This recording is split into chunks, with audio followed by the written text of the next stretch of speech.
Welcome to The Explainer. Today, we're looking at a truly fascinating story that is unfolding right now in the Indian manufacturing space. Over the past few months, Avalon Technologies has been commanding some serious market attention. They've staged this absolutely explosive breakout that has caught the eye of institutional investors and technical analysts alike. But beyond just the flashing green numbers on the ticker type, what is actually driving all this momentum? Well, today we're going to objectively decode Avalon's unique business model to understand exactly how they've positioned themselves as a massive breakout player. But real quick, before we get into the nitty-gritty, just a reminder, this explainer is strictly for educational purposes. We are here to conduct a neutral, objective analysis of the company's fundamentals. So this isn't financial advice, and it's definitely not a direct buy or sell recommendation. Always do your own research, right? Okay, let's dive into this. Here is our roadmap for today. First, we'll look at the anatomy of a breakout. Second, we'll go beyond basic manufacturing. Third, we'll unpack their dual short advantage. Fourth, we'll look closely at the numbers. And finally, we'll weigh the risks versus the rewards. Section 1, the anatomy of a breakout. Let's look at the immediate market catalysts that really caught everyone's attention. And this brilliantly illustrates exactly what we're talking about. Notice that 142-day consolidation base forming there? The stock was essentially just catching its breath, hovering there right before this sudden, incredibly powerful upward breakout. And look at that massive spike in trading volume accompanying it. That volume is absolutely key, because it tells us this isn't just random retail noise, this is serious, heavy-hitting market participation. So, what does this all mean for us? Well, as of our source data, the stock is sitting at 1,749 rupees and 50 paise. It's consolidating right near its 52-week high. The 14-day RSI, or Relative Strength Index, is at 56.62. Now that is the literal Goldilocks zone. It shows solid neutral to bullish momentum without being in that dangerously overbought territory. You combine that with an A- buyer demand rating, and the signal is pretty crystal clear. This is a textbook indication that smart money is quietly but steadily loading up. Section 2, beyond basic manufacturing. Now let's shift our focus away from the stock chart and look at the actual fundamental business model driving those numbers. Honestly, the best way to understand Avalon is to put them side by side with their peers. Think of the electronic manufacturing services industry, or EMS, like the restaurant business. You've got the fast food drive-thrus of the tech world, which are high volume, mass market, but super low margin. That's essentially companies like Dixon Technologies, churning out millions of consumer electronics on incredibly slim 4.5% margins. Avalon, on the other hand, they are fine dining. They focus on complex, low volume, but highly critical systems for things like aerospace and clean energy. Because the barrier to entry there is so unbelievably high, Avalon and its direct peers, like Kaynes and Scion DLM, command much richer EBITDA margins, typically well into the double digits.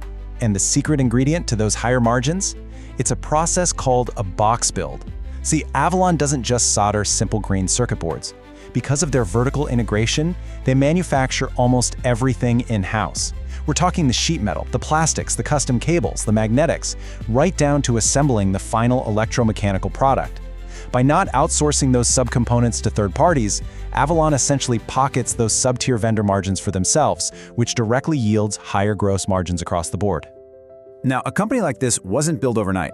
They actually kicked things off way back in 1995 over in Fremont, California, as a pretty modest circuit board assembly venture. But they were smart. They saw the global supply chain shifting. By 1999, they founded their primary manufacturing platform in Chennai, India.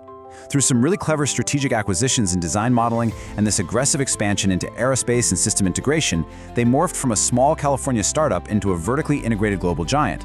And of course, that culminated in a highly successful IPO in 2023.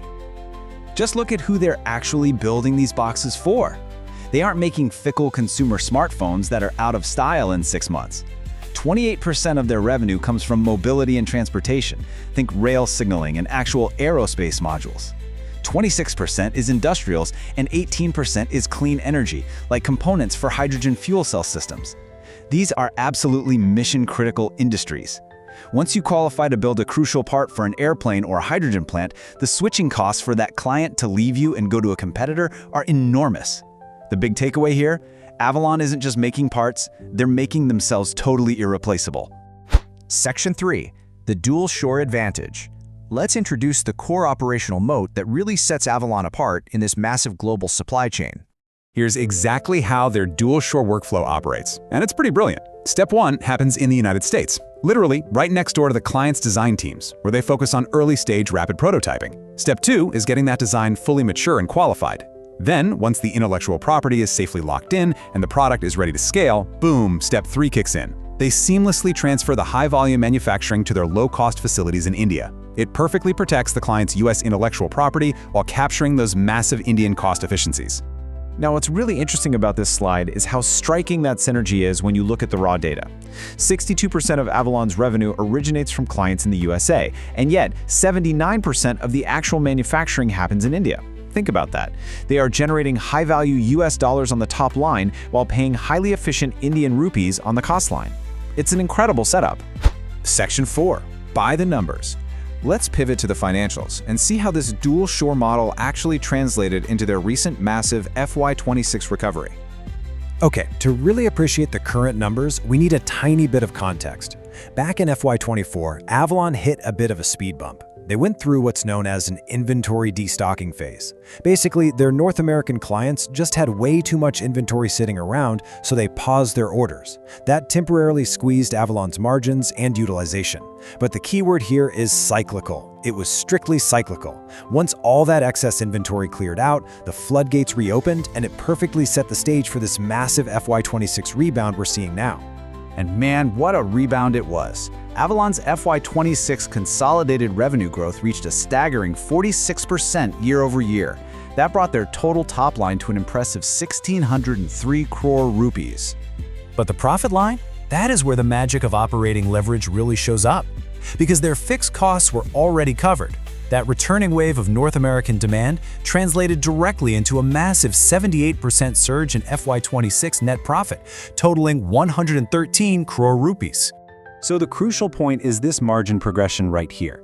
During that FY24 slump we talked about, EBITDA margins compressed down to 7.2%. But as those order volumes recovered and their high-margin box build projects kicked back into high gear, margins expanded to 10.5% in FY25 and then hit a really robust 11.8% in FY26.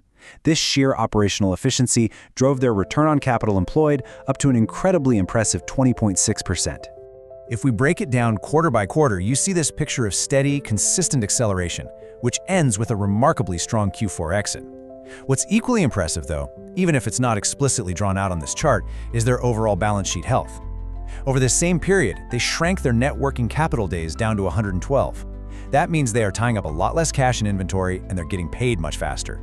Furthermore, their net debt to equity ratio is currently sitting at a virtually non-existent 0.06. They are growing rapidly for sure, but they aren't drowning in debt to make it happen. Section 5. Risks versus rewards.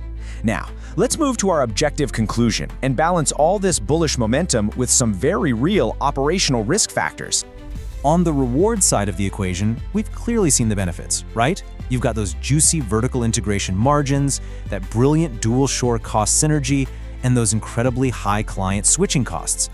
But on the risk side, there is a pretty glaring customer concentration issue here.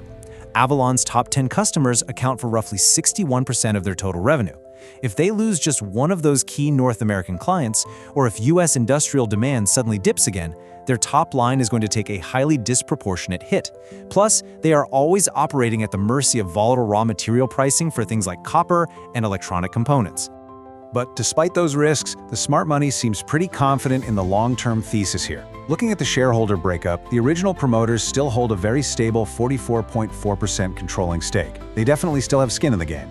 Meanwhile, domestic institutional investors have carved out a nearly 25% slice of the pie. Heavyweight funds from the likes of Edelweiss, HDFC, and Tata clearly see the underlying long-term value, and they're holding significant stakes right alongside the founders. That institutional confidence is very likely anchored by management's pretty aggressive forward guidance. They are actively targeting 24 to 27% top-line growth in FY27, aiming to essentially double their current revenue to a massive 3,200 crore rupees by FY29.